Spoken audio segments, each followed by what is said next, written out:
Thanks for joining us. I'm Corey Rose. And I'm Jordan Chavez. We have a lot to cover. We are expecting another storm later this afternoon, bringing more hail with it as well. Our Chris Bianchi is going to have those details of that storm coming up in just a couple of minutes. But first, a lot of the photos that we have seen come in from the Milliken area, which is where 9 News reporter Brianna Fernandez is this morning. Yeah, so folks in the Milliken area, they were saying that around 3:30 this morning, they were hearing loud bangs. So when they came out, they noticed that it was a hailstorm. And we're kind of seeing that hail here in people's front yards, but it's melted off significantly because earlier this morning, we showed you how big they were. They were like baseball-sized hail. And you guys, it really depends on where you're driving here in the Milliken neighborhood. So this is just off County Road 21. Some cars have damage, others do not. For example, this Jeep you're seeing right here has absolutely no damage to the back windshield or the front windshield, but then one car up, we are seeing some car parts on the side of that Nissan Altima, that gray Nissan Altima, and then that windshield completely gone. I want you guys to take a listen to some of the neighbors that we spoke to earlier this morning. Didn't know what to think right away. Decided, okay, well, I better go out, check all the vehicles, see what I got, and started a claim online already. This window here got busted out completely. That one got holes all throughout it. All the front windows got cracked. So a lot of damage, not only to the cars here in this neighborhood, but also the roofs. So, of course, a lot of repairs that need to be made. And folks, this morning, as the sun's coming up, they're getting a better look of all the damage that was left behind. For now, Milliken, Brianna Fernandez for 9 News. Okay, thanks so much, Brianna. What we saw there in Milliken was baseball-sized hail. That's what led to that damage that Brianna was showing. Remember, when you look at these measurements, baseball size, tennis ball sized hail, egg size, golf ball, and $half size. When you're talking about hail that size, within a hailstorm, most hailstones that fall are going to be much smaller than that. So that's why Brianna was talking about how some streets were mostly left alone. Some streets were left alone, others got hit really hard. If you got that baseball sized hail, obviously that busted windshields. But if you mostly got quarters and even $half sized hail, you probably mostly missed out on that kind of hail. That's why you see that differential in terms of impact street by street there in the Milliken area, even though everybody saw the same storm. Still seeing some storms here across the eastern plains, but most of this is coming to a close right now here across Yuma and Washington counties, and also in the Denver area. Just some clouds and a few drops of rain out there, but today we've got another wave of storms to go, so we're not done with those storms yet for us. A second wave moves in the next few hours, starting perhaps as soon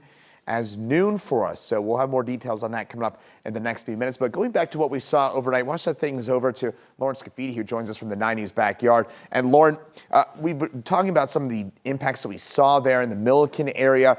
We saw several reports of at least quarter-sized hail. Where are we seeing the majority of that damage, and what sort of damage are we seeing right now? Chris, we've been getting all sorts of photos and videos from all over since 4:30 this morning. We got a lot of new ones in the last hour as well. We'll show you those. But as I was coming through, a common theme that I noticed is that it was a really, really noisy night, like right here in Brighton. Take a look.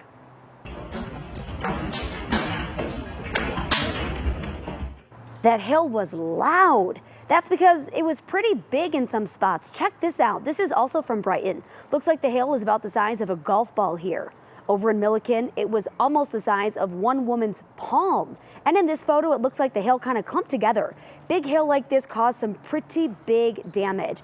We have some videos and some photos of what it has done to some cars in the areas. Maybe we'll see those here soon. But that was another common theme that we saw. A lot of cars getting damaged. The hail piled up pretty good on people's porches and really just all over. It's going to be cooler today, and that's kind of different than what we saw yesterday. Yesterday's heat is what fueled this storm, and that made the trade-off for the cooler weather. Today it's going to be a lot more humidity. So please continue to keep sending in those photos. We would love to share some more with you throughout the morning. You can text those to us at 303-871-1491.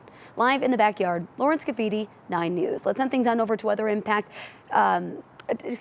To not weather impact meteorologist. That's not you. I'm giving you a different title today, Erica. You're good, girl. It's a busy day for all of us. We're all just trying to do our best, Lauren. Thank you. We have issued this morning a traffic impact alert. It's because of northbound I-25 delays north of the metro area. So right around Highway 52 here, we've got a crash on the other side of the camera. I don't know why CDOT flipped it around, but we're not able to see it. But you're going to have to take my word for it. So on the other side of the camera here is on the right-hand side of the interstate. One of the vehicles was working to be towed.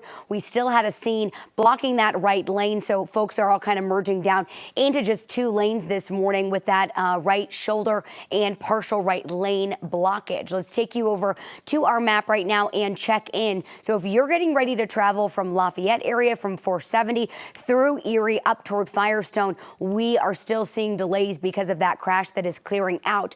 We're also still dealing with some lingering I-25 delays. 31 to 35 minutes is what we're looking at in both directions for your downtown to DTC commute. Red light and a 30-minute drive on westbound I-70 between E470 and 76.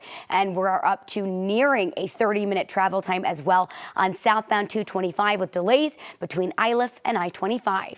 Erica, thank you. President Trump says he's expanding ICE operations, focusing on Democratic-run cities. While he hasn't targeted Denver yet in this round of immigration raids, advocates here fear the spotlight may soon be on Colorado. They see protests like what we saw this weekend as a way to support the immigrant community. Organizers see protests as a way of showing support to a community that feels under attack. Carlos Rojas Rodriguez helped organize a protest last week with the Colorado Immigrant Rights Coalition. They marched against the ICE raids in California, knowing the focus could come to Colorado next.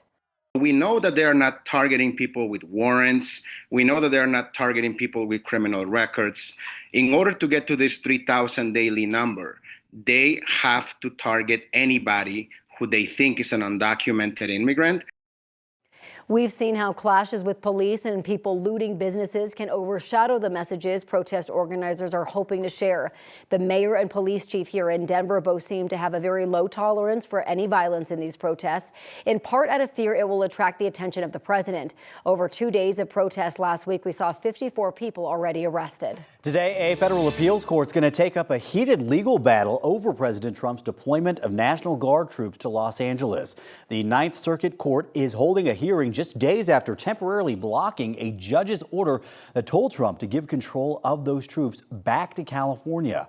A federal judge had ruled the deployment illegal, saying that Trump overstepped his power and violated the Constitution by skipping the governor's approval. But the Trump administration is pushing back, arguing that the president acted within his authority to protect federal buildings during protests tied to immigration raids. Meanwhile, Los Angeles Mayor Karen Bass is scaling back on the curfew in downtown Los Angeles.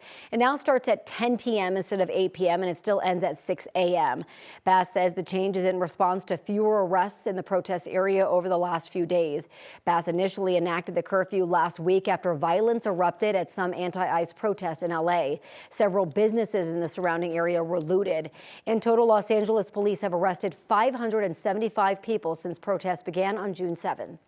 Well, the man accused in the shooting of 2 Minnesota lawmakers and their spouses will remain in custody until his next court hearing. He is facing state and federal charges now. Vance Belter made his first appearance in federal court yesterday afternoon after his arrest on Sunday. He is facing 6 federal charges, accused of killing Democratic State House member Melissa Hortman and her husband in their home early Saturday. He's also accused of wounding State Senator John Hoffman and his wife only a few miles away.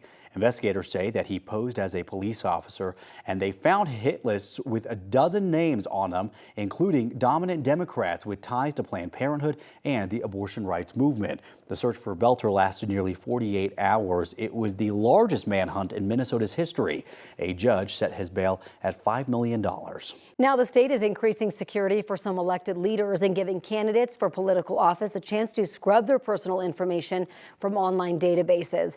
Colorado Secretary of State Jenna Griswold's office confirmed the state's campaign finance website, Tracer, was taken offline yesterday as a precaution. It is still offline this morning. The website includes personal contact information and the home addresses of politicians, candidates, and campaign donors. Griswold's office says state and legislative leadership requested the website's temporary removal so legislators could request their personal information be redacted as allowed by state law.